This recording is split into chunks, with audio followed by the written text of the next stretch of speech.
TV 84 ਉੱਤੇ programme ਖਬਰ ਦੀ ਖਬਰ ਦੇਖ ਰਹੇ ਸਾਰੇ ਦਰਸ਼ਕਾਂ ਨੂੰ ਮੈਂ ਸਰਜੀਤ ਸਿੰਘ ਘਮਾਣ ਫਤਿਹ ਅਰਜ਼ ਕਰਦਾ ਹਾਂ ਜੀ। ਵਾਹਿਗੁਰੂ ਜੀ ਕਾ ਖਾਲਸਾ, ਵਾਹਿਗੁਰੂ ਜੀ ਕੀ ਫਤਿਹ। ਪੰਜਾਬ ਦੇ ਵਿੱਚ ਇਸ ਵੇਲੇ ਸਿੱਖ ਜਵਾਨੀ ਨੂੰ ਅਪੰਥਕ ਬਣਾਉਣ ਦੀ ਇੱਕ ਕਵਾਇਦ ਚੱਲ ਰਹੀ ਹੈ।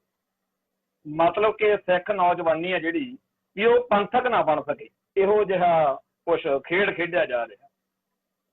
ਵੈਸੇ ਤਾਂ ਆਪਾਂ ਜਾਣਦੇ ਹੀ ਹਾਂ ਕਿ ਭਾਰਤੀ ਵਿੱਦਿਆ ਨੀਤੀ ਰਾਹੀਂ, ਭਾਰਤੀ ਮੀਡੀਆ ਰਾਹੀਂ ਤੇ ਹੋਰ ਬਹੁਤ ਸਾਰੇ ਢੰਗ ਤਰੀਕਿਆਂ ਰਾਹੀਂ ਸਿੱਖ ਨੌਜਵਾਨੀ ਨੂੰ ਪੰਥ ਤੋਂ ਦੂਰ ਕਰਨ ਲਈ ਤੇ ਉਹਨਾਂ ਨੂੰ ਭਾਰਤ ਮਾਤਾ ਕੇ ਲਾਲ ਬਣਾਉਣ ਦੇ ਲਈ ਬਹੁਤ ਮਿਹਨਤਾਂ ਕੀਤੀਆਂ ਜਾ ਰਹੀਆਂ ਨੇ। ਹਰ ਸਾਲ ਅਰਬਾਂ ਖਰਬਾਂ ਰੁਪਈਏ ਸਿੱਖਾਂ ਦੇ ਕੋਲੋਂ ਸਿੱਖੀ ਖੋਹਣ ਲਈ ਖਰਚੇ ਜਾਂਦੇ ਆ।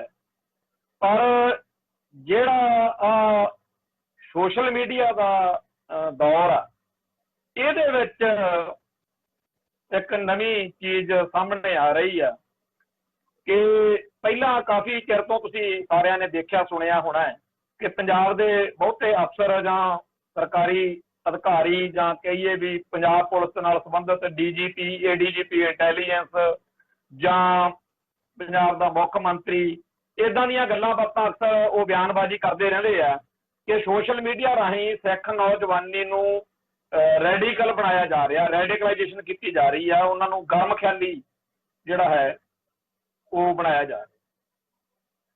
ਜਿਹੜੀ ਚੀਜ਼ ਨੂੰ ਰੈਡੀਕਲ ਕਹਿੰਦੇ ਆ, ਅਸਲ ਵਿੱਚ ਉਹ ਕਹਿਣਾ ਤਾਂ ਐਕਸਟ੍ਰੀਮਿਸਟ ਚਾਹੁੰਦੇ ਆ।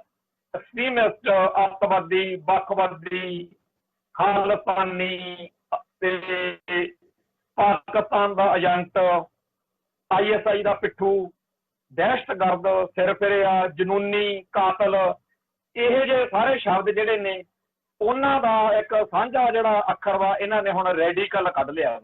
ਕਿਉਂਕਿ ਬਹੁਤੇ ਲੋਕਾਂ ਨੂੰ ਇਸ ਅੱਖਰ ਦੇ ਜਿਹੜੇ ਉਹ ਹਜਮ ਜਿਹਾ ਹੋ ਜਾਂਦਾ ਵੀ ਚਲੋ ਰੈਡੀਕਲ ਕਿਹਾ ਸਾਨੂੰ। ਸਾਡੇ ਕਈ ਪੰਥਕ ਸੰਸਥਾਵਾਂ ਦੇ ਵਿੱਚ ਵਿਚਰਦੇ ਆਗੂ ਵੀ ਇਹੋ ਜਿਹੇ ਅਸੀਂ ਦੇਖੇ ਕਰੇ ਆ, ਜਿਹੜੇ ਬੜੀ ਮੌਜ ਨਾਲ ਕਹਿ ਦਿੰਦੇ ਆ ਕਿ ਰੈਡੀਕਲ ਜਥੇਬੰਦੀਆਂ ਵਾ ਜਾਂ ਉਹ ਫਲਾਨਾ ਰੈਡੀਕਲ ਵਾ।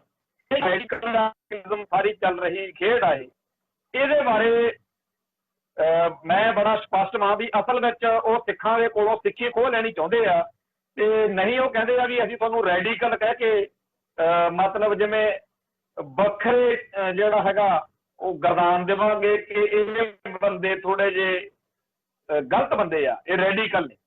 ਮੈਂ ਜਦੋਂ ਪੁਰਾਤਨ ਸ਼ਾਸਤਰਾਂ ਨੂੰ ਜੋ ਚੀਜ਼ਾਂ ਮਾਰੀ ਦਾ ਉੱਥੇ ਜਦੋਂ ਪੜ੍ਹੀ ਦਾ ਰਾਖਸ਼ ਤਾਂ ਮੈਂ ਬੜਾ ਸਪਸ਼ਟ ਹਾਂ। ਬਾਕੀ ਤਾਂ ਜਿਹੜਾ ਆਪਣੇ ਮਾਤਾ ਦਾ ਮਾਲ ਆ ਜੋ ਮਰਜ਼ੀ ਕਹੀ ਜਾਵੇ, ਉਹਦੀ ਆਪਦੀ ਮੌਜ ਹੈ। ਪਰ ਮੈਨੂੰ ਬੜਾ ਸਪਸ਼ਟਤਾ ਨਾਲ ਪਤਾ ਹੈ ਕਿ ਰਾਖਸ਼ ਉਹ ਬੰਦੇ ਸੀਗੇ ਜਿਹੜੇ ਭਾਰਤ ਦੇ ਅਸਲ ਵਾਸੀ ਲੋਕਾਂ ਦੇ ਵਿੱਚੋਂ ਆਪਦੀ ਧਰਤੀ, ਆਪਦੇ ਲੋਕਾਂ ਦੇ ਹੱਕਾਂ ਲਈ ਲੜੇ, ਰੱਖਿਆ ਕਰਦੇ ਸੀ ਆਪਦੀ ਧਰਤੀ ਦੀ, ਆਪਦੇ ਲੋਕਾਂ ਦੀ, ਆਪਦੇ ਹਿੱਤਾਂ ਦੀ ਰਾਖੀ ਲਈ ਜਿਹੜੇ ਲੜੇ। ਉਹ ਰਾਖਸ਼ਕ ਜਾਂ ਰਾਖਸ਼ ਕਹਿ ਕੇ ਇਹਨਾਂ ਨੇ ਉਹਨਾਂ ਦੇ ਬਾਰੇ ਜਿੰਨਾ ਮਾੜੇ ਤੋਂ ਮਾੜਾ ਲਿਖ ਸਕਦੇ ਸੀ ਵੀ ਉਹਨਾਂ ਦੇ ਸਿਰਾਂ ਤੇ ਸਿੰਘ ਸੀ, ਉਹਨਾਂ ਦੇ ਰੰਗ ਕਾਲੇ ਸੀ, ਉਹ ਆਹ ਸੀ, ਉਹ ਵਾਹ ਸੀ, ਉਹ ਜੋ ਉਹਨਾਂ ਬਾਰੇ ਭਗਾਈ ਮਾਰ ਸਕਦੇ ਸੀ ਉਹ ਵੇਦਾਂ 'ਚ ਲਿਖੀ ਆ। ਅਸਲ ਵਿੱਚ ਉਹ ਭਾਰਤ ਦੇ ਅਸਲ ਵਾਸੀ ਉਹ ਯੋਧੇ ਸੀਗੇ ਜਿਨ੍ਹਾਂ ਨੇ ਆਪਦੇ ਲੋਕਾਂ ਦੀ, ਆਪਦੇ ਹੱਕਾਂ ਤੇ ਆਪਦੇ ਹਿੱਤਾਂ ਦੀ ਲੜਾਈ ਲੜੀ। ਉਹਨਾਂ ਨੂੰ ਜਿਵੇਂ ਰਾਖਸ਼ ਕਹਿ ਕੇ ਨਿੰਦਿਆ ਭੰਡਿਆ ਤੇ ਮੁੜ ਕੇ ਬਾਅਦ ਵਿੱਚ ਜਿਸ ਵੀ ਬੰਦੇ ਨੂੰ ਬਦਨਾਮ ਕਰਨਾ ਹੋਵੇ ਉਹਨੂੰ ਫਿਰ ਕਿਸੇ ਨਾ ਕਿਸੇ ਰਾਖਸ਼ ਦਾ ਨਾਂ ਜਿਹੜਾ ਉਹਦੇ ਨਾਲ ਜੋੜ ਦਿੰਦੇ ਆ। ਜਿਵੇਂ ਸੰਤ ਭਿੰਡਰਾਂਵਾਲਿਆਂ ਦੇ ਬਾਰੇ ਅਡਵਾਨੀ ਨੇ ਕਿਹਾ ਸੀਗਾ ਵੀ ਇਹ ਤਾਂ ਭਸਮਾ ਸੌਰਾ, ਜਾਂ ਜਿਵੇਂ ਇੰਦਰਾ ਨੂੰ ਵਡਿਆਉਣ ਲਈ ਉਹਨਾਂ ਨੇ ਕਿਹਾ ਸੀਗਾ ਵੀ ਇਹ ਤਾਂ ਦੁਰਗਾ ਦਾ ਅਵਤਾਰ।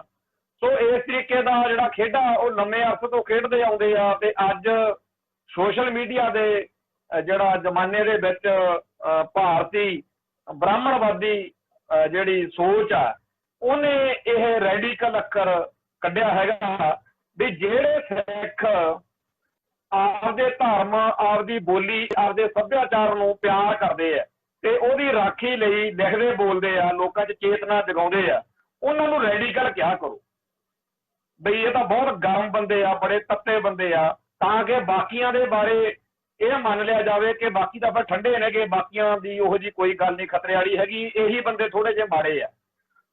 ਸੋ ਇਹ ਜਿਹੜਾ ਰੈਡੀਕਲ ਜਾਂ ਰੈਡੀਕਲਾਈਜੇਸ਼ਨ ਅੱਖਰ ਕੱਢਿਆ ਗਿਆ, ਇਹ ਸਿੱਖਾਂ ਨੂੰ ਡਰਾਉਣ ਦੀ ਇੱਕ ਨਵੀਂ ਜਿਹੜੀ ਵਿਧੀ ਆ। ਜਦੋਂ ਜੂਨ 84 ਦੀ ਪੱਤਰਕਾਰੀ ਕਿਤਾਬ ਜਿਹੜੀ ਸਰਦਾਰ ਜਸਪਾਲ ਸਿੰਘ ਸਿੱਧੂ ਦੀ ਬੜੀ ਅਹਿਮ ਰਚਨਾ ਆ, ਮੈਂ ਸਾਰੇ ਭੈਣ ਭਰਾਵਾਂ ਨੂੰ ਬੇਨਤੀ ਕਰਦਾ ਰਹਿਣਾ ਕਿ ਉਹਨੂੰ ਪੜ੍ਹੋ ਤਾਂ ਕਿ ਤੁਹਾਨੂੰ ਸਮਝ ਲੱਗੇ ਕਿ ਅੱਖਰਾਂ ਦੀ ਦਹਿਸ਼ਤ ਜਿਹੜੀ ਆ, ਕਿਵੇਂ ਖਾਸ ਸ਼ਬਦ ਖਾਸ ਮੌਕੇ ਖਾਸ ਤਰੀਕੇ ਨਾਲ ਵਰਤ ਕੇ ਸਾਡੇ ਜ਼ਿਹਨ ਦੇ ਅੰਦਰ ਟੈਰਰ ਵਧਾਇਆ ਜਾਂਦਾ, ਉਹ ਜਾਂ ਅੱਖਰਾਂ ਦੀ ਵਰਤੋਂ ਅਤੇ ਦੁਰਵਰਤੋਂ ਕਰਕੇ ਕਿਵੇਂ ਸਾਨੂੰ ਕਾਬੂ ਕੀਤਾ ਜਾਂਦਾ, ਉਹ ਸਾਰੇ ਹੋਵੇ ਤਾਂ ਸਰਦਾਰ ਜਸਪਾਲ ਸਿੰਘ ਸਿੱਧੂ ਦੀ ਕਿਤਾਬ ਜਿਹੜੀ ਹੈ ਜੂਨ 84 ਦੀ ਪੱਤਰਕਾਰੀ, ਇਹ ਪੜ੍ਹਨੀ ਚਾਹੀਦੀ। ਉਹਦੇ ਵਿੱਚ ਵੀ ਇਹ ਐਕਸਟ੍ਰੀਮਿਸਟ ਅੱਖਰ ਕਿਵੇਂ ਵਰਤਿਆ ਗਿਆ ਜਾਂ ਇਸ ਤਰ੍ਹਾਂ ਉਹ ਸਾਰੀ ਕਹਾਣੀ ਆਉਂਦੀ ਆ। ਅੱਜ ਅਸੀਂ ਰੈਡੀਕਲਾਈਜੇਸ਼ਨ ਜਾਂ ਰੈਡੀਕਲ ਅੱਖਰ ਦੇ ਉੱਤੇ ਚਰਚਾ ਕਰ ਰਹੇ ਹਾਂ।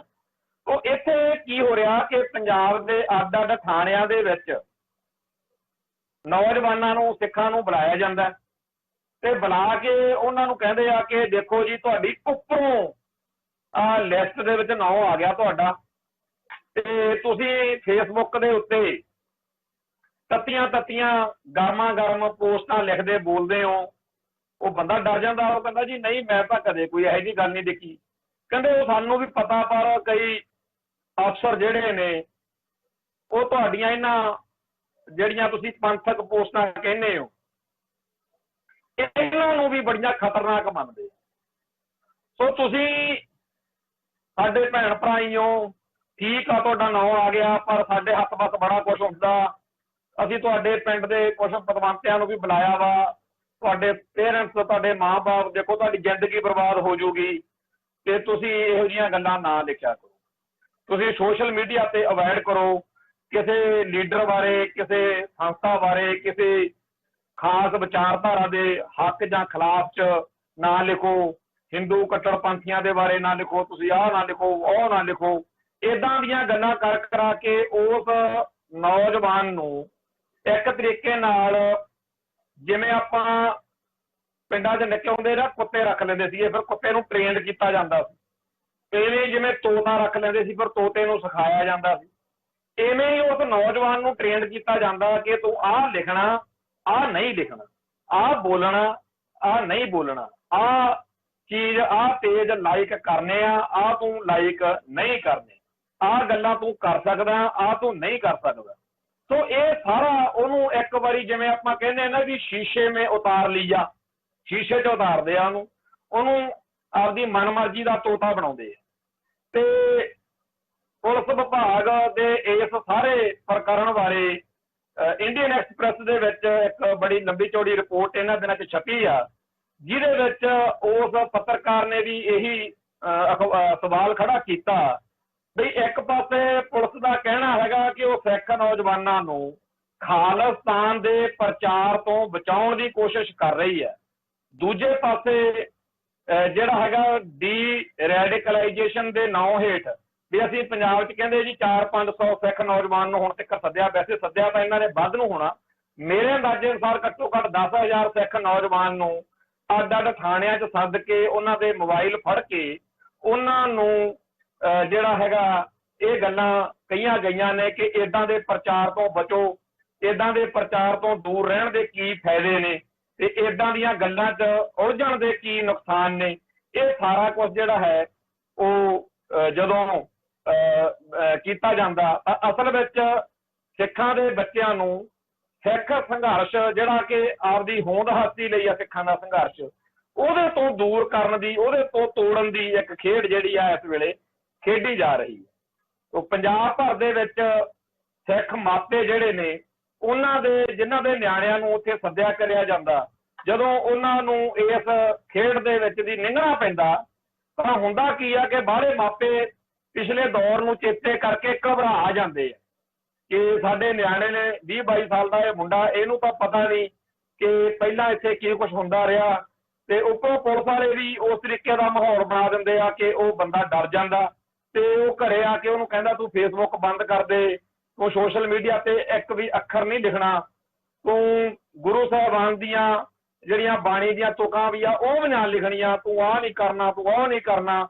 ਤੇ ਪੁਲਿਸ ਵਾਲੇ ਜਦੋਂ ਦੱਸਦੇ ਆ ਉਸ ਬਜ਼ੁਰਗ ਨੂੰ ਕਿ ਦੇਖੋ ਜੀ ਮਾਹੌਲ ਇੰਨਾ ਮਾੜਾ ਵਾ, ਨਵਾਂ ਸ਼ਹਿਰ ਦੀ ਅਦਾਲਤ ਦੇ ਵਿੱਚ ਕਿਤਾਬਾਂ ਰੱਖਣ ਦੇ ਕਰਕੇ ਹੀ ਉਮਰ ਕੈਦ ਹੋ ਗਈ।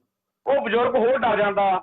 ਉਹ ਕਹਿੰਦਾ ਆਪਦੇ ਪੁੱਤ ਨੂੰ, ਬਈ ਮੈਂ ਤੇਰੇ ਨਾਲ ਨਹੀਂ ਨਾਰਾਜ਼ ਆ, ਦੇਖ ਤੈਨੂੰ ਅਸੀਂ ਬੜਾ ਔਖਾ ਪਾਲਿਆ ਵਾ, ਉਦੋਂ ਵੀ ਤੇਰਾ ਚਾਚਾ ਜਿਹੜਾ ਸੀ ਉਹ ਇਹਨਾਂ ਕੰਮਾਂ ਦੇ ਵਿੱਚ ਆ ਗਿਆ ਸੀ, ਉਦੋਂ ਆਪਾਂ ਨੂੰ ਸਾਰੇ ਟੱਬਰ ਨੂੰ ਬਹੁਤ ਦੁੱਖ ਝੱਲਣੇ ਪਏ, ਤੇਰੇ ਦਾਦੇ ਨੂੰ ਵੀ ਏਦਾਂ ਹੀ ਮਾਰ ਦਿੱਤਾ ਗਿਆ ਸੀ, ਅਸੀਂ ਨਹੀਂ ਚਾਹੁੰਦੇ ਕਿ ਅਸੀਂ ਹੋਰ ਕਸ਼ਟ ਭੋਗੀਏ, ਤੂੰ ਪੁੱਤ ਮੋਬਾਈਲ ਫੇਸਬੁੱਕ ਵਟਸਐਪ ਨਾ ਵਰਤ, ਤੂੰ ਕਿਤਾਬਾਂ ਸਾਰੀਆਂ ਚੱਕ ਕੇ ਕਿਸੇ ਨੂੰ ਦੇ ਦੇ, ਆਪਾਂ ਪਾਠ ਵੀ ਨਹੀਂ ਕਰਿਆ ਕਰਨਾ।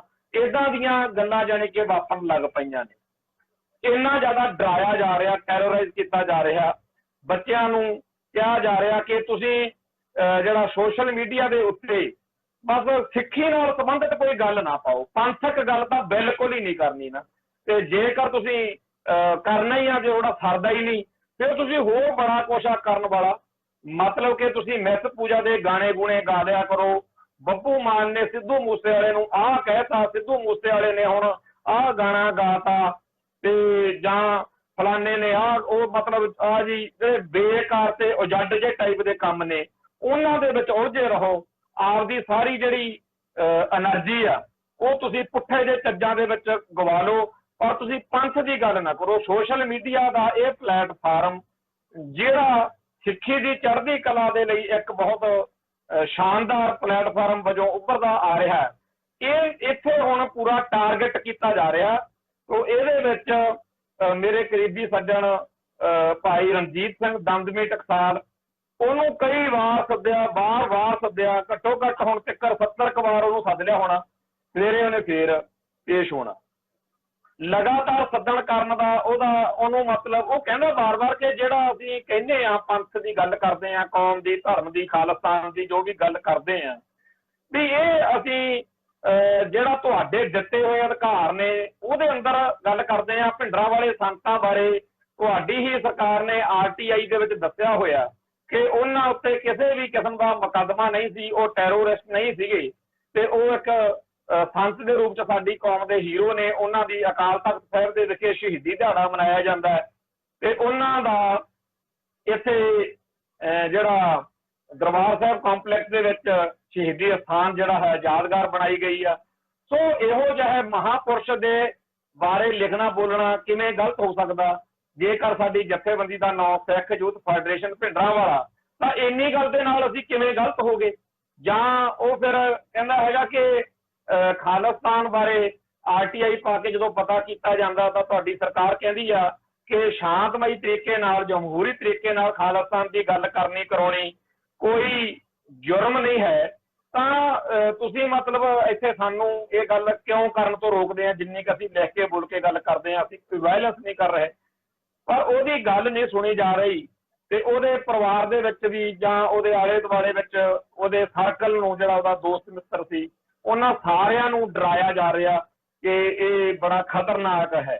ਸੋ ਗੱਲ ਇਹ ਹੈ ਕਿ ਮੰਨ ਲੈਂਦੇ ਆ ਕਿ ਭਾਰਤ ਨਾਲੋਂ ਅਲੱਗ ਹੋਣ ਵਾਲੀ ਖਾਲਿਸਤਾਨੀ ਸਰਗਰਮੀ ਨੂੰ ਰੋਕਣਾ, ਉਹਦੇ ਖਿਲਾਫ ਮਾਹੌਲ ਤਿਆਰ ਕਰਨਾ, ਹਿੰਦੁਸਤਾਨ ਦੇ, ਭਾਰਤ ਦੇ ਪੁਲਿਸ ਵਿਭਾਗ ਦਾ, CID ਦਾ, IB ਦਾ ਜਾਂ ਭਾਰਤੀ ਐਸਟੈਬਲਿਸ਼ਮੈਂਟ ਦਾ ਇਹ ਡਿਊਟੀ ਆ, ਮੰਨ ਲੈਂਦੇ। ਪਰ ਜਿਹੜੇ RSS ਵਾਲੇ ਨੇ, ਜਿਹੜੇ CAA ਦੇ ਖਿਲਾਫ ਜਦੋਂ ਪ੍ਰਦਰਸ਼ਨ ਹੋ ਰਿਹਾ ਸੀ, ਜਿਹੜੇ ਉੱਥੇ ਗੋਲੀਆਂ ਚਲਾਉਂਦੇ ਫਿਰਦੇ ਸੀ, ਉਹਨਾਂ ਦਾ ਡੀ-ਰੈਡੀਕਲਾਈਜੇਸ਼ਨ ਕੌਣ ਕਰੂਗਾ? ਕਦੇ ਸੁਣਿਆ ਆਪਾਂ ਵੀ ਜਿਹੜੇ RSS ਦੇ ਹਿੰਦੂ ਕੱਟੜਪੰਥੀ ਨੇ, ਜਿਹੜੇ ਹਿੰਦੂ ਸ਼ਿਵ ਸੈਨਾ ਵਾਲੇ, ਜਾਂ ਜਿਹੜੇ ਸ਼ਰੇਆਮ ਹਿੰਸਾ ਦੇ ਹੱਕ ਵਿੱਚ ਲਿਖਦੇ ਬੋਲਦੇ ਨੇ ਤੇ ਹਿੰਸਾ ਕਰਦੇ ਵੀ ਨੇ, ਉਹਨਾਂ ਨੂੰ ਰੈਡੀਕਲ ਕਦੇ ਕਿਸੇ ਨੇ ਕਿਹਾ? ਇਹਨਾਂ ਨੇ ਉਹ ਵੀ ਤਾਂ ਕਹਿੰਦੇ ਨੇ ਕਿ ਇਸ ਭਾਰਤ ਨੂੰ ਵੀ ਅਸੀਂ ਹਿੰਦੂ ਰਾਸ਼ਟਰ ਬਣਾਉਣਾ। ਜੇ ਤਾਂ ਹਿੰਦੂ ਜਜ਼ਬਾਤਾਂ ਦੀ ਤਰਜਮਾਨੀ ਕਰਦਿਆਂ ਹੋਇਆਂ ਹਿੰਦੂ ਕੱਟੜਪੰਥੀ ਹਿੰਦੂ ਰਾਸ਼ਟਰ ਬਣਾਉਣ ਦੀ ਗੱਲ ਕਰਨ, ਗੋਲੀਆਂ ਤੱਕ ਚਲਾਉਣ, ਬੰਦਿਆਂ ਨੂੰ ਕਤਲ ਕਰ ਦੇਣ ਦੀਆਂ ਘਟਨਾਵਾਂ ਕਰਾਉਣ ਦੇ ਵਿੱਚ ਰੁਚੀ ਦਿਖਾਉਣ, ਤਾਂ ਇੰਡੀਅਨ ਸਿਸਟਮ ਨੂੰ ਕੋਈ ਉਹਨਾਂ ਤੋਂ ਪ੍ਰੋਬਲਮ ਨਹੀਂ ਤੇ ਉਹਨਾਂ ਨੂੰ ਰੈਡੀਕਲ ਕਹਿਣਾ ਤਾਂ ਦੂਰ ਦੀ ਗੱਲ, ਉਹਨਾਂ ਨੂੰ ਤਾਂ ਦੇਸ਼ ਭਗਤਾਂ ਵਾਂਗੂ ਦੇਖਿਆ ਜਾਂਦਾ ਤੇ ਉਲਟਾ ਉਹਨਾਂ ਨੂੰ ਕਦੇ ਉਹਨਾਂ ਦਾ ਰੈਡੀਕਲਾਈਜੇਸ਼ਨ ਜਾਂ ਡੀ ਰੈਡੀਕਲਾਈਜੇਸ਼ਨ ਵਾਲੀ ਕਦੇ ਕੋਈ ਗੱਲ ਨਹੀਂ, ਕਦੇ ਉਹਨਾਂ ਨੂੰ ਥਾਣੇ ਕਚਹਿਰੀ ਨਹੀਂ ਸੱਦਿਆ ਜਾਂਦਾ, ਉਹ ਯੋਧਿਆਂ ਵਾਂਗੂ ਵਡਿਆਏ ਜਾਂਦੇ। ਤੇ ਜੇਕਰ ਕੋਈ ਸਿੱਖ ਜਿਹੜਾ ਹੈ ਉਹ ਆਪਦੇ ਧਰਮ ਬਾਰੇ, ਆਪਦੇ ਪੰਥ ਬਾਰੇ, ਆਪਦੀ ਕੌਮ ਬਾਰੇ ਉਹਨਾਂ ਜ਼ੁਲਮਾਂ, ਵਧੀਕੀਆਂ ਅਤੇ ਬੇਇਨਸਾਫੀਆਂ ਬਾਰੇ ਗੱਲ ਕਰੇ ਜਿਹੜੀਆਂ ਕਿ ਭਾਰਤੀ ਹਕੂਮਤੀ ਸਿਸਟਮ ਨੇ ਸਿੱਖਾਂ ਨਾਲ ਕੀਤੀਆਂ ਨੇ, ਤਾਂ ਉਦੋਂ ਕਹਿੰਦੇ ਆ ਜੀ ਇਹ ਰੈਡੀਕਲ ਬਣ ਗਏ, ਇਹ ਰੈਡੀਕਲਾਈਜੇਸ਼ਨ ਹੋ ਗਿਆ। ਸੋ ਇਹ ਜਿਹੜੇ ਦੋਹਰੇ ਮਾਪਦੰਡ ਨੇ ਉਹ ਸ਼ਰੇਆਮ ਸਾਡੇ ਸਾਹਮਣੇ ਆ। ਤੇ ਉਦੋਂ ਇੱਕ ਗੱਲ ਮੈਂ ਇੱਥੇ ਮੀਡੀਆ ਦੇ ਕਰਨੀ ਚਾਹੁੰਦਾ, ਮੈਂ ਬੜਾ ਇੱਕ ਸ਼ੇਅਰ ਜਿਹੜਾ ਸੀ ਉਹ ਨਿੱਕੇ ਹੁੰਦੇ ਨੇ ਸੁਣਿਆ, ਪੜ੍ਹਿਆ ਤੇ ਮੈਨੂੰ ਬੜਾ ਚੰਗਾ ਲੱਗਣਾ ਤੇ ਉਹਦੇ ਅਰਥ ਬੜੇ ਮੈਨੂੰ ਵਧੀਆ ਲੱਗਦੇ ਹੁੰਦੇ ਸੀ। ਬਈ ਨਾ ਤੀਰ ਨਿਕਾਲੋ ਨਾ ਤਲਵਾਰ ਨਿਕਾलो, ना तीर निकालो ना तलवार निकालो, अगर हुकूमत से है टक्कर तो अखबार निकालो। बई जेकर तुहाडी हुकूमत नाल, सिस्टम नाल, सरकार नाल टक्कर लगी हुई है तो तीर जां तलवार चक्कण दी लोड़ नहीं, कलम चक लो, अखबार कड्डो, मीडिया दे राहीं तुसीं स्टेट नूं चैलेंज करो ते स्टेट जिहड़ी आ ਉਹਨੂੰ ਬਿਰਤਾ ਪਾ ਸਕਦੇ। ਹੁਣ ਇਹ ਗੱਲ ਜਿਹੜੀ ਸੀ ਮੈਂ ਬਚਪਨ ਤੋਂ ਪੜ੍ਹਦਾ ਸੁਣਦਾ ਆਇਆ ਤੇ ਇਸ ਕਰਕੇ ਮੈਨੂੰ ਲੱਗਿਆ ਘਰੇ ਨਿੱਕੇ ਹੁੰਦਿਆਂ ਨੂੰ ਵੀ ਅਖਬਾਰ ਜਾਂ ਮੀਡੀਆ ਦੀ ਤਾਕਤ ਜਿਹੜੀ ਆ ਉਹ ਸਿਸਟਮ ਨੂੰ ਹਿਲਾ ਦੇਣ ਦੇ ਲਈ ਬਹੁਤ ਵੱਡੀ ਤਾਕਤ ਹੈ, ਕਲਮ ਦੀ ਤਾਕਤ। ਇਹ ਲਾਈਨਾਂ ਮੈਂ ਬੜੀ ਵਾਰ ਇੱਥੇ ਸੋਸ਼ਲ ਮੀਡੀਆ ਤੇ ਲਿਖੀਆਂ ਨੇ, ਬੋਲੀਆਂ ਨੇ ਬਈ ਜਿਹੜਾ ਕਲਮ ਦੀ ਤਾਕਤ ਆ ਉਹ ਤਲਵਾਰ ਦੀ ਤਾਕਤ ਨਾਲੋਂ ਕਿਤੇ ਜ਼ਿਆਦਾ ਤੇਜ਼ ਆ, ਤਿੱਖੀ ਹੈ, ਜ਼ਿਆਦਾ ਜ਼ੋਰਦਾਰ ਹੈ। ਹੁਣ ਭਾਰਤ ਵਿੱਚ ਮੀਡੀਆ ਜਿਹੜਾ ਹੈ ਉਹ ਮੋਦੀ ਮੀਡੀਆ ਬਣ ਚੁੱਕਿਆ ਤੇ ਜਿਹੜਾ ਪੰਜਾਬ ਦੇ ਵਿੱਚ ਇੱਥੇ ਸਾਡਾ ਮੀਡੀਆ, ਇਹਦੇ ਵਿੱਚ ਬਹੁਤ ਪੰਜਾਬ ਦੇ ਮੀਡੀਆ ਦੇ ਵਿੱਚ ਪੰਜਾਬ ਦੇ ਪੇਂਡੂ ਜਾਂ ਸਾਡੇ ਸਿੱਖ ਭਾਈਚਾਰੇ ਦੇ ਵਿੱਚੋਂ ਬਹੁਤ ਸਾਰੇ ਹੈਗੇ ਆ ਸੱਜਣ ਜਿਹੜੇ ਕੰਮ ਕਰਦੇ ਆ, ਔਰ ਕੋਈ ਵਿਰਲਾ ਹੀ ਆ ਜਿਹੜਾ ਪੰਜਾਬ ਦੇ ਇਹਨਾਂ ਪੀੜਤ ਸਿੱਖ ਨੌਜਵਾਨਾਂ ਦੀ ਗੱਲ ਜਿਹੜੀ ਆ ਉਹ ਕਰਦਾ ਕਰਾਉਂਦਾ ਹੋਵੇ। ਨਹੀਂ ਤਾਂ ਸਾਰੇ ਮੋਦੀ ਗੋਦੀ ਮੀਡੀਆ ਜਿਹੜਾ ਹੈਗਾ ਉਹੀ ਗੱਲ ਕਰਦੇ ਆ। ਸੋ ਜਿਹੜੀ ਇੰਡੀਅਨ ਐਕਸਪ੍ਰੈਸ ਅਖਬਾਰ ਦੇ ਵਿੱਚ ਖਬਰ ਆਈ ਹੈ, ਇਹ ਚਾਹੀਦਾ ਤਾਂ ਇਹ ਸੀਗਾ ਕਿ ਪੰਜਾਬ ਦੇ ਜਿਹੜੇ ਹੋਰ ਮੁੱਖ ਧਾਰਾ ਦੇ ਅਖਬਾਰ ਨੇ, ਖਾੜਕੂਵਾਦ ਦੇ ਦੌਰਾਨ ਅਜੀਤ ਅਖਬਾਰ ਬੜਾ ਬੱਲੇ ਬੱਲੇ ਹੁੰਦੀ ਸੀ, ਬਾਕੀਆਂ ਨਾਲੋਂ ਜ਼ਿਆਦਾ ਲੋਕਾਂ ਨੂੰ ਅਜੀਤ ਅਖਬਾਰ ਦੇ ਵਿੱਚ ਵਿਸ਼ਵਾਸ ਹੁੰਦਾ ਤੇ ਅਜੀਤ ਅਖਬਾਰ ਨੇ ਵੀ ਕਦੇ ਇਸ ਤਰ੍ਹਾਂ ਦੀ ਗੱਲ ਨਹੀਂ ਕੀਤੀ ਕਿ ਕਿਵੇਂ ਪੰਜਾਬ ਦੇ ਅੱਡ-ਅੱਡ ਥਾਣਿਆਂ ਦੇ ਵਿੱਚ ਸਿੱਖ ਨੌਜਵਾਨਾਂ ਨੂੰ ਪੰਥ ਤੋਂ ਦੂਰ ਰਹਿਣ ਦੀ ਮੱਤ ਦਿੱਤੀ ਜਾ ਰਹੀ ਆ ਕਿ ਪੰਥਕ ਚੀਜ਼ਾਂ ਤੋਂ, ਪੰਥਕ ਵਰਤਾਰਿਆਂ ਤੋਂ ਪਰਾਂ ਰਹੋ। ਮਤਲਬ ਕਿ ਸਿੱਖ ਨੌਜਵਾਨੀ ਤੋਂ ਸਿੱਖੀ ਸਿਦਕ ਖੋਹ ਲੈਣ ਦੀ ਕਵਾਇਦ ਚੱਲ ਰਹੀ ਆ ਤੇ ਉਹਨਾਂ ਨੂੰ ਅਪੰਥਕ ਬਣਨ ਦਾ ਸੱਦਾ ਦਿੱਤਾ ਜਾ ਰਿਹਾ।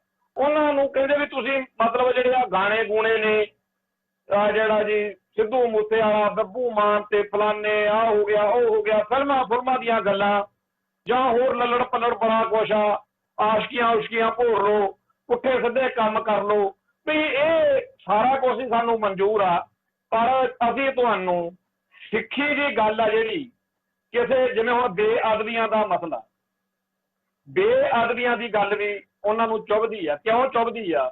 ਕਿਉਂਕਿ ਪਿੱਛੇ ਜੇ ਪੰਜਾਬ ਦੇ DGP ਦਿਨਕਰ ਗੁਪਤਾ ਨੇ ਇਹ ਗੱਲ ਆਪ ਔਨ ਰਿਕਾਰਡ ਕਹੀ ਆ ਕਿ ਅਸੀਂ ਜਿਹੜੇ ਪਿਛਲੇ ਦੌਰ ਵਿੱਚ 2015 ਚ ਜਿੱਦਣ 1 ਜੂਨ ਨੂੰ ਬੇਅਦਬੀ ਹੋਈ ਆ, ਜਿੱਦਣ ਬੁਰਜ ਜਵਾਹਰ ਕੇ ਤੋਂ ਗੁਰੂ ਸਾਹਿਬ ਦਾ ਸਰੂਪ ਇਹਨਾਂ ਨੇ ਚੋਰੀ ਕੀਤਾ ਡੇਰੇ ਸਰਸੇ ਵਾਲਿਆਂ ਨੇ ਬਾਦਲਕਿਆਂ ਦੀ ਸਹਿਮਤੀ ਨਾਲ, ਉਸ ਦਿਨ ਤੋਂ ਜਿੰਨੇ ਪੰਜਾਬ ਦੇ ਵਿੱਚ ਸਿੱਖ ਨੌਜਵਾਨ ਜਿਨ੍ਹਾਂ ਨੂੰ ਉਹ ਕਹਿੰਦੇ ਅਸੀਂ ਖਾੜਕੂ ਫੜੇ, ਹਰੇਕ 2-3 ਮਹੀਨਿਆਂ ਬਾਅਦ 7-8 ਜਣਿਆਂ ਨੂੰ, 10-15 ਜਣਿਆਂ ਨੂੰ ਫੜ ਕੇ ਰੌਲਾ ਜਿਹਾ ਪਾ ਦਿੰਦੇ ਨੇ ਵੀ ਖਾੜਕੂ ਫੜ ਲਏ।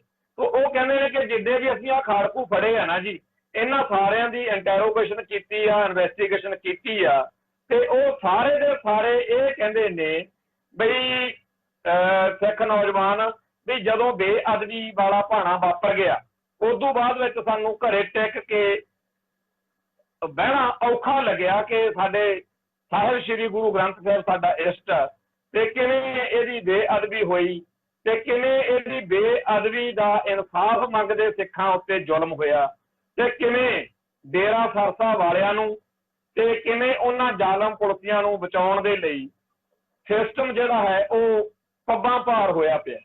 ਸੋ ਇਹ ਸਾਰੀ ਜਿਹੜੀ ਗੱਲ ਆ ਇਹ ਡੀਜੀਪੀ ਨੇ ਖੁਦ ਆਪ ਔਨ ਰਿਕਾਰਡ ਆਖੀ ਹੋਈ ਹੈ ਦਿਨਕਰ ਗੁਪਤਾ ਨੇ। ਤਾਂ ਉਹ ਕਹਿੰਦੇ ਨੇ ਕਿ ਬੇਅਦਬੀ ਦੀ ਚਰਚਾ ਜੇਕਰ ਹੁੰਦੀ ਰਹੂਗੀ ਸੋਸ਼ਲ ਮੀਡੀਆ ਤੇ ਤਾਂ ਸਾਡੇ ਲਈ ਔਖਾ ਹੋ ਜੂ, ਕਿਉਂਕਿ ਫਿਰ ਜਿਹੜਾ ਯੂਥ ਆ ਉਹ ਕਹਿੰਦੇ ਵੀ ਰੈਡੀਕਲਾਈਜੇਸ਼ਨ ਹੋ ਰਹੀ ਹੈ।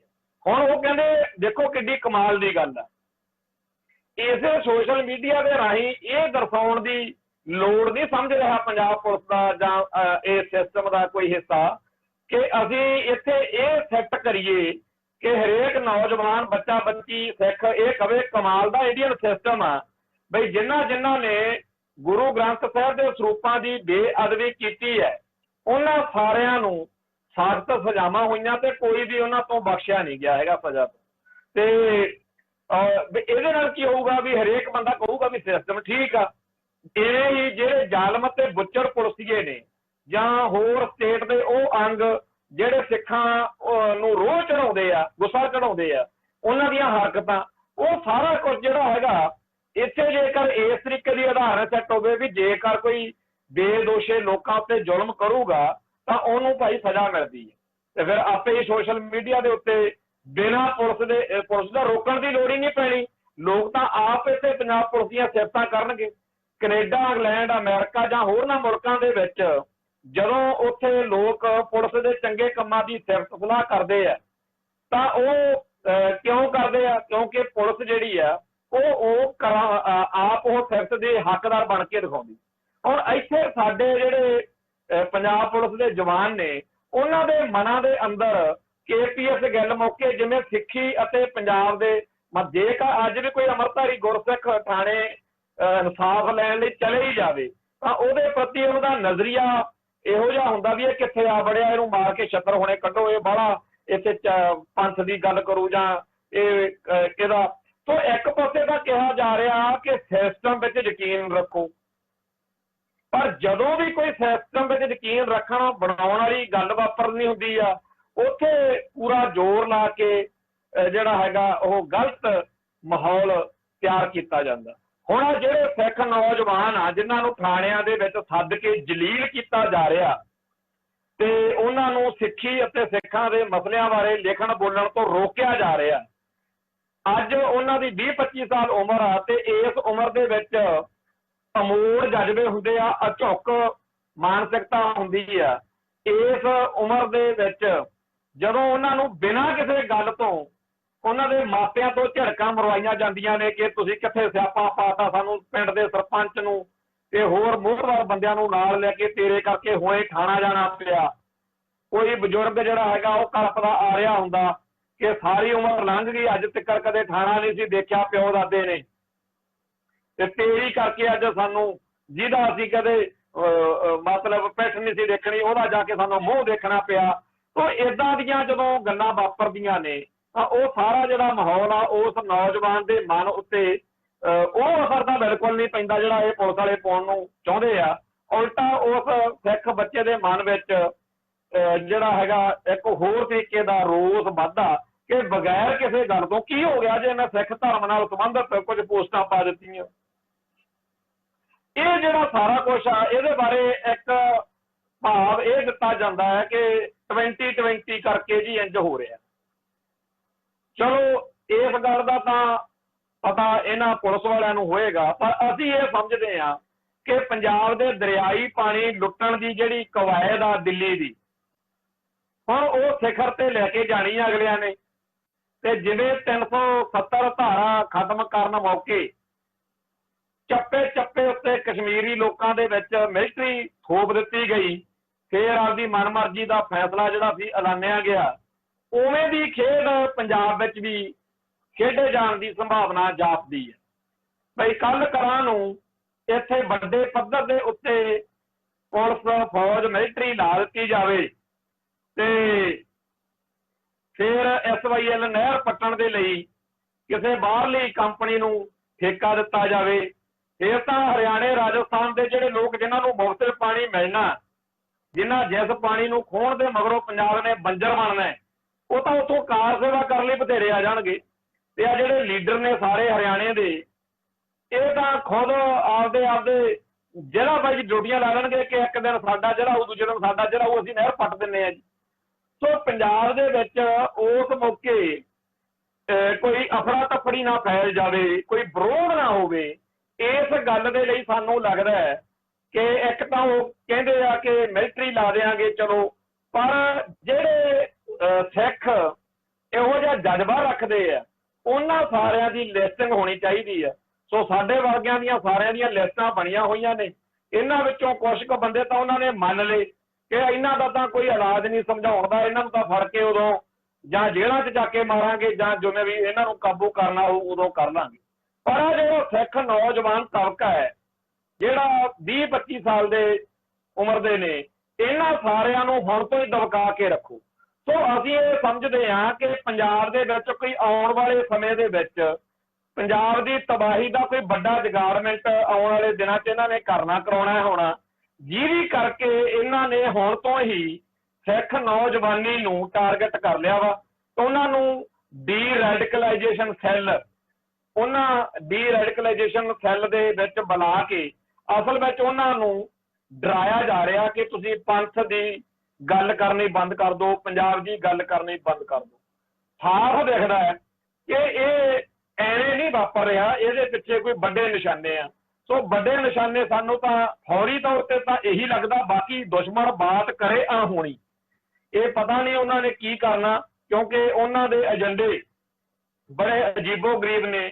ਕਦੇ ਕਦੇ ਇਹ ਵੀ ਗੱਲ ਸੁਣਦੇ ਆ ਕਿ ਹਿਮਾਚਲ, ਹਰਿਆਣਾ ਅਤੇ ਜੰਮੂ ਦੇ ਵਿਚਾਲੇ ਜਿਹੜਾ ਪੰਜਾਬ ਦਾ ਪਠਾਨਕੋਟ, ਹੁਸ਼ਿਆਰਪੁਰ, ਜਲੰਧਰ, ਆਪਣਾ ਲੁਧਿਆਣਾ, ਗਾਹਾਂ ਫਤਿਹਗੜ੍ਹ ਸਾਹਿਬ ਤੇ ਅੱਗੇ ਉਧਰ ਪਟਿਆਲਾ ਤੇ ਮੋਹਾਲੀ, ਚੰਡੀਗੜ੍ਹ, ਇਹ ਸਾਰੇ ਖਿੱਤੇ ਨੂੰ ਰਲਾ ਕੇ ਇੱਕ ਨਵਾਂ ਖਿੱਤਾ, ਨਵਾਂ ਸੂਬਾ ਵੀ ਹਿੰਦੀ ਬੋਲੀ ਬੋਲਣ ਵਾਲਿਆਂ ਦਾ ਇਹ ਸੂਬਾ। ਕਿਉਂਕਿ ਇਸ ਖਿੱਤੇ ਦੇ ਵਿੱਚ ਬੜੀ ਮਿਹਨਤ ਨਾਲ ਲੁਧਿਆਣੇ ਤਾਂ ਪਤਾ ਹੀ ਨਹੀਂ ਲੱਗਦਾ ਹੈਗਾ ਵੀ ਯੂਪੀ ਬਿਹਾਰ 'ਚ ਫਿਰਦੇ ਆ ਕਿ ਪੰਜਾਬ ਦਾ ਕੋਈ ਸ਼ਹਿਰ ਹੈ। ਜਲੰਧਰ, ਹੁਸ਼ਿਆਰਪੁਰ, ਇਹਨਾਂ ਸਾਰੇ ਥਾਵਾਂ ਦੇ ਉੱਤੇ ਦੂਜੇ ਸੂਬਿਆਂ ਤੋਂ ਪਿਛਲੇ 35-40 ਸਾਲ ਦੇ ਵਿੱਚ ਲੱਖਾਂ ਦੀ ਗਿਣਤੀ ਵਿੱਚ ਹਿੰਦੀ ਬੋਲੀ ਬੋਲਣ ਵਾਲੇ ਲੋਕ ਜਿਹੜੇ ਨੇ, ਗੈਰ ਪੰਜਾਬੀ ਲੋਕ ਆ ਜਿਹੜੇ, ਉਹ ਧੜਾ ਧੜ ਲਿਆ ਕੇ ਵਸਾ ਦਿੱਤੇ ਗਏ ਨੇ। ਇਸ ਇਲਾਕੇ ਦੀ ਡੈਮੋਗ੍ਰਾਫਿਕ ਪਿਕਚਰ ਆ ਜਿਹੜੀ ਉਹ ਪੂਰੀ ਤਰ੍ਹਾਂ ਬਦਲ ਦਿੱਤੀ ਗਈ। ਇਹ ਪੰਜਾਬੀ ਸੂਬਾ ਜਿਹੜਾ ਸਾਡੇ ਪੁਰਖਿਆਂ ਨੇ ਪੰਜਾਬੀ ਬੋਲਣ ਵਾਲਿਆਂ ਦਾ ਸੂਬਾ ਤੇ ਸਿੱਖ ਬਹੁ ਗਿਣਤੀ ਵਾਲਾ ਸੂਬਾ ਮੰਨ ਕੇ ਬਣਵਾਇਆ ਸੀ, ਇੰਨੀਆਂ ਕੁਰਬਾਨੀਆਂ ਦਿੱਤੀਆਂ ਸੀ, ਅੱਜ ਨਾ ਇਹ ਪੰਜਾਬੀ ਬੋਲਣ ਵਾਲਿਆਂ ਦਾ ਸੂਬਾ ਰਿਹਾ ਤੇ ਨਾ ਇਹ ਸਿੱਖ ਬਹੁ ਗਿਣਤੀ ਵਾਲਾ ਸੂਬਾ ਰਿਹਾ। ਹੁਣ ਇੱਥੇ ਜਿਹੜਾ ਹੈਗਾ ਹਿੰਦੀ ਬੋਲੀ ਬੋਲਣ ਵਾਲਿਆਂ ਦੀ ਗਿਣਤੀ ਦਿਨੋਂ ਦਿਨ ਵੱਧਦੀ ਬਹੁਤ ਜ਼ਿਆਦਾ ਵੱਧ ਚੁੱਕੀ ਆ। ਮਰਦਮਸ਼ੁਮਾਰੀ ਮੌਕੇ ਝੂਠ ਬੋਲ ਕੇ ਅੰਕੜਿਆਂ ਦੇ ਹੇਰ ਫੇਰ ਦੇ ਨਾਲ ਇਹ ਦਰਸਾਇਆ ਤਾਂ ਜਾ ਸਕਦਾ ਕਿ ਬੜੇ ਸਿੱਖ ਨੇ ਜੀ, ਬੜੀ ਪੰਜਾਬੀ ਬੋਲੀ ਜਾਂਦੀ ਆ, ਪਰ ਹਕੀਕਤ ਵਿੱਚ ਇੱਥੇ ਪੰਜਾਬੀ ਬੋਲੀ ਅਤੇ ਸਿੱਖਾਂ ਦਾ ਲਗਾਤਾਰ ਜਿਹੜਾ ਘਾਟਾ ਹੋ ਰਿਹਾ, ਇਹਦੇ ਉਲਟ ਗੈਰ ਸਿੱਖਾਂ ਦੀ ਆਬਾਦੀ ਵੱਧ ਰਹੀ ਆ, ਹਿੰਦੂਆਂ ਦੀ ਆਬਾਦੀ ਵੱਧ ਰਹੀ ਆ ਤੇ ਹਿੰਦੀ ਬੋਲੀ ਬੋਲਣ ਵਾਲਿਆਂ ਦੀ ਆਬਾਦੀ ਵੱਧ ਰਹੀ ਹੈ। ਜਦੋਂ ਜੰਮੂ ਕਸ਼ਮੀਰ ਦੀ ਚਰਚਾ ਕਰਦੇ ਆ ਤਾਂ ਉੱਥੇ ਇਹ ਨੁਕਤਾ ਸੀਗਾ ਕਿ ਜੰਮੂ ਦੇ ਲੋਕ ਕਹਿੰਦੇ ਸੀ ਕਿ ਅਸੀਂ ਕਸ਼ਮੀਰੀ ਮੁਸਲਮਾਨਾਂ ਦਾ ਦਾਬਾ ਕਿਉਂ ਝੱਲੀਏ, ਸਾਡੇ ਉੱਤੇ ਉਹਨਾਂ ਦਾ ਹੁਕਮ ਚੱਲਦਾ, ਸੋ ਸਾਨੂੰ ਅਸੀਂ ਕਸ਼ਮੀਰੀ ਜਿਹੜੇ ਪੰਡਤ ਆ ਜਾਂ ਜੰਮੂ ਦੇ ਲੋਕ ਆ ਹਿੰਦੂ, ਤੇ ਸਾਨੂੰ ਇਹਨਾਂ ਦੀ ਡੋਮੀਨੈਂਸੀ ਝੱਲਣੀ ਪੈਂਦੀ। ਤਾਂ ਉਵੇਂ ਦਾ ਇੱਕ ਮਾਹੌਲ ਪੰਜਾਬ ਦੇ ਵਿੱਚ ਸਿਰਜਣ ਦੇ ਯਤਨ ਸ਼ੁਰੂ ਹੋ ਚੁੱਕੇ ਆ ਔਰ ਉਹਦੇ ਵਿੱਚ ਬੜੀ ਕਾਮਯਾਬੀ ਵੀ ਮਿਲੀ ਆ, ਕਿਉਂਕਿ ਸਾਡੀ ਕੌਮ ਦਾ ਇਹੋ ਜਿਹਾ ਮਸਲਿਆਂ ਵੱਲ ਧਿਆਨ ਨਹੀਂ ਹੁੰਦਾ ਕਿ ਕਿਵੇਂ ਪੰਜਾਬ ਦੇ ਵਿੱਚ ਪਠਾਨਕੋਟ, ਜਲੰਧਰ, ਹੁਸ਼ਿਆਰਪੁਰ, ਪਟਿਆਲਾ, ਮੋਹਾਲੀ ਆਦਿਕ ਇਲਾਕਿਆਂ ਦੇ ਵਿੱਚ ਕਿਵੇਂ ਹਿੰਦੂ ਤੇ ਹਿੰਦੀ ਦਾ ਬੋਲਬਾਲਾ ਹੋ ਰਿਹਾ। ਆਉਣ ਵਾਲੇ ਸਮੇਂ 'ਚ ਕਦੋਂ ਮਰਜ਼ੀ ਉਹ ਇਹ ਕਹਿ ਸਕਦੇ ਆ ਕਿ ਜੀ ਬਾਕੀ ਵਸਦੇ ਪੰਜਾਬ ਨੂੰ ਆਪਾਂ ਯੂਨੀਅਨ ਟੈਰੀਟਰੀ ਕਹਿ ਲੈਂਦੇ ਆ, ਜਿਵੇਂ ਕਸ਼ਮੀਰ ਦੇ ਵਿੱਚ 370 ਤੋਂ ਬਾਅਦ ਨਵੇਂ ਪ੍ਰਬੰਧ ਕੀਤੇ ਗਏ ਨੇ, ਤੇ ਜਿਹੜਾ ਇਹ ਹੈਗਾ ਇਹਨੂੰ ਇੱਕ ਵੱਖਰਾ सूबा जिहड़ा हैगा ऐलान दिंदे ने। सो जिहड़ा पंजाब दे पहला आपां देखिया कि वो भी पंजाब सी जिहड़ा भूटान तक लगदा सी, काबल कंधार तो लैके। फिर पंजाब वो भी सी जिहड़ा 1947 मौके होंद विच आया। फिर पंजाब जिहड़ा सी वो बनिया जिहड़ा 1966 विच होंद विच आया। हुण 1966 वाले पंजाब नूं मुख रख के दिल्ली दरबार ने 2066 तक ये मिथिया होया कि पंजाब दे होर वध टुकड़े करने आ, क्योंकि जे पंजाब दे टुकड़े होणगे तां सिख शक्ति भी खेरू खेरू होਊ। सिख शक्ति खेरू खेरू होਊगी तां सिੱਖੀ ਦਾ जोर घटूगा, ਜਿਹੜਾ कि पहला ही बड़ा घटिया होया। तो सिੱਖੀ ਦਾ जोर घटण ਦੇ ਨਾਲ ਮਨਮਤ ਦਾ जोर ਵਧੂਗਾ, ब्राह्मणवाद ਦਾ जोर ਵਧੂਗਾ ਤੇ ਪੰਜਾਬ ਦੀ ਧਰਤੀ ਜਿਹਦੇ ਬਾਰੇ ਇਹ ਲਿਖਿਆ ਬੋਲਿਆ ਜਾਂਦਾ ਕਿ ਪੰਜਾਬ ਨਾ ਹਿੰਦੂ ਨਾ ਮੁਸਲਮਾਨ, ਪੰਜਾਬ ਜਿਉਂਦਾ ਗੁਰਾਂ ਦੇ ਨਾਂ। तो ਭਵਿੱਖ ਦੇ ਵਿੱਚ ਜਿਹੜਾ ਪੰਜਾਬ ਆ ਉਹ ਗੁਰੂਆਂ ਦੇ ਨਾਂ ਤੇ ਨਹੀਂ, ਪੰਜਾਬ ਦਾ ਜਿਹੜਾ ਖਿੱਤਾ इस धरती के बारे पंजाब अखर ही पहला तो डिलीट हुंदा घटदा घटदा कुछ होर ही बन जाना पंजाब।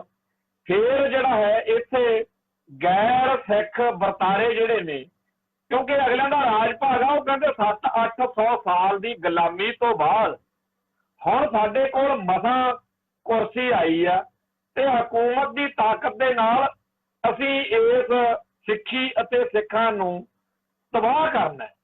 ਜਾਂ ਤਾਂ ਸਿੱਖਾਂ ਨੂੰ ਕੇਸਾਧਾਰੀ ਹਿੰਦੂ ਬਣਨਾ ਪਊਗਾ ਤੇ ਜਿਹੜਾ ਨਹੀਂ ਬਣੂਗਾ ਉਹਨੂੰ ਮਰਨਾ ਪਊਗਾ। ਜਿਵੇਂ ਸੂਬਾ ਸਰਹੰਦ ਦੀ ਕਚਹਿਰੀ 'ਚ ਖੜੇ ਸਾਹਿਬਜ਼ਾਦਿਆਂ ਨੂੰ ਪੁੱਛਿਆ ਜਾਂਦਾ ਸੀ ਵੀ ਤੁਸੀਂ ਦੀਨ ਕਬੂਲ ਕਰਦੇ ਹੋ ਕਿ ਮੌਤ ਕਬੂਲ ਕਰਦੇ ਹੋ, ਉਵੇਂ ਸਿੱਖਾਂ ਨੂੰ ਇਹ ਥ੍ਰੈਟ ਜਿਹੜੀ ਆ ਇਸ ਮੌਕੇ ਹੌਲੀ ਹੌਲੀ ਮਹਿਸੂਸ ਹੋਣ ਲੱਗ ਪਈ ਆ।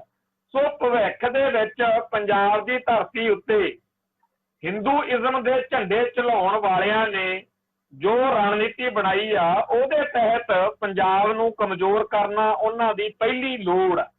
तो पंजाब नूं कमजोर करन दे मकसद तहत इत्थे वसदे लोकां नूं खास तौर ते जिहड़ी किसानी आ ਉਹ पंजाब दी सिख धर्म दी रीढ़ दी हड्डी आ।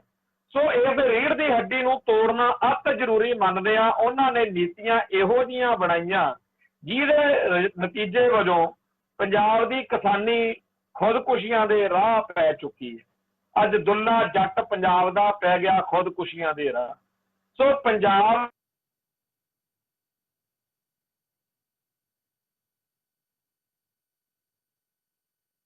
ਸਾਰਿਆਂ ਨੂੰ ਜਿੰਨੀ ਤੇਜ਼ੀ ਨਾਲ ਅੱਗੇ ਤੋਰਿਆ ਵਧਾਇਆ ਜਾ ਰਿਹਾ, ਉਹਦੇ ਵਿੱਚ ਹੁਣ ਬੜੀ ਜਲਦੀ कोई नवी भयानक खेड जिहड़ी आ ਉਹ खेडण दे आसार जापदे आ, जिहदे विच पंजाब दे DGP की कमांड हेठ पहला एक कूट प्रचार लगातार किया गया कि जी रेडिकलाइजेशन हो रहा। हुण डी रेडिकलाइजेशन के नाम हेठ सिखां नूं पंथक प्लेटफार्म तो पंथक चीज़ां तो दूर होण दे उन्हां नूं धमकीनुमा एक तरीके नाल मत दी जा रही है कि नहीं फिर औखा हो जू, तुसीं इन्हां कामां च ना पो। तो जिहड़ा ये सारा खेड साडीआं अखां दे सामने वापर रहा, इहदे बारे जां इहो जिहियां होर चीज़ां बारे साडे जिहड़े कौमी लीडर जिहड़े कहाउंदे आ धार्मिक अते सियासी लीडर, उन्हां दा कोई इस पासे झुकाअ नहीं, कोई इस पासे वो ध्यान नहीं दिंदे। वो आप भी चाहुंदे आ ते एक तरीके नाल स्टेट दा काम सौखा करदे आ कि बेकार जे मुद्दਿਆਂ ਦੇ ਉੱਤੇ कौम ਨੂੰ लड़ाई ਜਾਂਦੇ आ। 10 ग्रंथ जां मांस खाना जायज़ आ जां नजायज़, रागमाला पानी है कि नहीं, ते ਇਹੋ ਜਿਹੇ हज़ारां होर मुद्दे आ ਜਿਹੜੇ पंथ ਦੇ ਵਿੱਚ लंबे अरसे तो विवादां दे विच ने। पर इन्हां विवादां नूं समेटण दा आह वेला बिल्कुल नहीं है। इस वेले साडी होंद हासी दा हेठ है ते दिल्ली दरबार दे सामने सारे सिख जगत नूं एकजुट ते एक मुठ होण दा लोड़ है। पर एकजुट ते एक मुठ करन वाले ਜਿਹੜੇ ਮੁੱਦੇ ਆ ਉਹਨਾਂ ਦੀ ਥਾਂ ਜਿਹੜੇ ਲੋਕ ਪੂਰੀ ਕਮੀਨਗੀ ਦੇ ਨਾਲ ਉਹਨਾਂ ਮੁੱਦਿਆਂ ਨੂੰ ਉਛਾਲਣ ਜਿਨ੍ਹਾਂ ਦੇ ਉੱਤੇ ਅਸੀਂ ਲੜਦੇ ਲੜਦੇ ਮਰ ਜਾਈਏ, ਇੱਕ ਦੂਜੇ ਦੇ ਜੁੰਡੇ ਪੱਟਦੇ ਫਿਰੀਏ, ਉਹ ਬੰਦੇ ਪੂਰੀ ਖੇਡ ਖੇਡ ਰਹੇ ਆ। ਮੈਂ ਸ਼ਰੇਆਮ ਇਸ ਗੱਲ ਨੂੰ ਕਹਿਣਾ ਕਿ ਜਿਹੜੇ ਮੁੱਦੇ ਸਾਡਾ ਇੱਕ ਦੂਜੇ ਨਾਲ ਕਲੈਸ਼ ਵਧਾਉਂਦੇ ਆ, ਸਾਡੇ ਅੰਦਰ ਇੰਟਰਨਲ ਕੌਮ ਦੇ ਵਿੱਚ ਜਿਹੜੀ ਦਫੇੜ ਵਧਾਉਂਦੇ ਆ, ਪਾਟੋ ਧਾੜ ਵਧਾਉਂਦੇ ਆ, ਉਹਨਾਂ ਮੁੱਦਿਆਂ ਦੀ ਗੱਲ ਛੇੜਨ ਵਾਲੇ ਕਰਨ ਵਾਲੇ ਸਾਰੇ ਦੇ ਸਾਰੇ ਬੰਦੇ ਜਾਣੇ ਅਣਜਾਣੇ ਇਸ ਮੌਕੇ ਖਾਲਸਾ ਪੰਥ ਦੇ ਹਿੱਤਾਂ ਦੇ ਬਿਲਕੁਲ ਉਲਟ ਭੁਗਤ ਰਹੇ। ਸੋ ਇਹੋ ਜਿਹੇ ਮੁੱਦਿਆਂ ਤੋਂ, ਇਹੋ ਜਿਹੇ ਵਰਤਾਰਿਆਂ ਤੋਂ, ਇਹੋ ਜਿਹੇ ਬੰਦਿਆਂ ਤੋਂ ਵੀ ਓਨਾ ਹੀ ਸੁਚੇਤ ਰਹਿਣ ਦੀ ਲੋੜ ਆ ਜਿੰਨਾ ਹਿੰਦੂ ਕੱਟੜਪੰਥੀਆਂ ਤੋਂ ਜਾਂ ਹੋਰ ਪੰਥ ਦੋਖੀਆਂ ਤੋਂ ਸੁਚੇਤ ਰਹਿਣ ਦੀ ਲੋੜ ਆ। ਸਮੇਂ ਦੀ ਮੰਗ ਹੈ ਕਿ ਸਾਰੇ ਜਾਣੇ ਇਕਜੁੱਟ ਹੋ ਕੇ ਇਹਨਾਂ ਵਿਵਾਦਤ ਮੁੱਦਿਆਂ ਬਾਰੇ, ਇਹ ਚੱਲਦੇ ਰਹਿਣੇ ਆ। ਇਹ ਤਾਂ ਜਦੋਂ ਕੌਮਾਂ ਆਜ਼ਾਦ ਹੋ ਜਾਂਦੀਆਂ ਨੇ ਤਾਂ ਵੀ ਹਿੰਦੂਆਂ 'ਚ ਥੋੜੇ ਮਸਲੇ ਨੇ, ਮੁਸਲਮਾਨਾਂ 'ਚ ਥੋੜੇ ਆ, ਈਸਾਈਆਂ 'ਚ ਥੋੜੇ, ਸਾਰੀਆਂ ਕੌਮਾਂ 'ਚ ਹੁੰਦੇ ਆ। ਤੇ ਇਹ ਮਸਲੇ ਜਿਹੜੇ ਨੇ ਉਦੋਂ ਵੀ ਕਈਆਂ ਦੇ ਹੱਲ ਨਹੀਂ ਹੁੰਦੇ।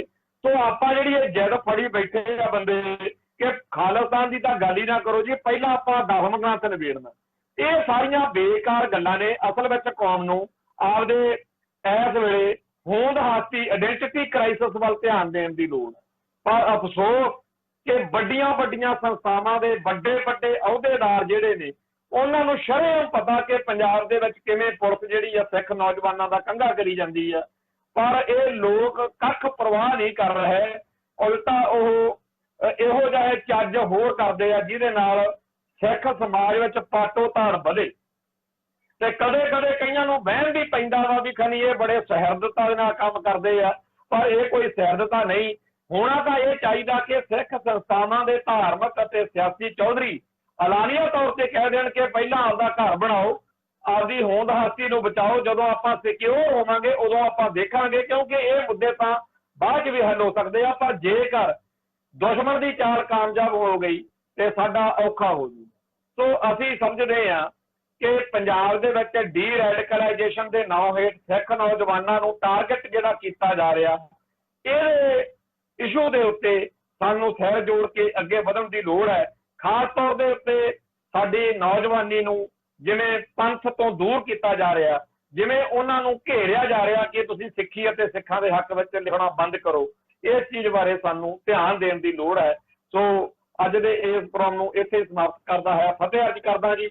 ਨਾਨਕ ਨਾਮ ਚੜ੍ਹਦੀ ਕਲਾ, ਤੇਰੇ ਭਾਣੇ ਸਰਬੱਤ ਦਾ ਭਲਾ। ਵਾਹਿਗੁਰੂ ਜੀ ਕਾ ਖਾਲਸਾ, ਵਾਹਿਗੁਰੂ ਜੀ ਕੀ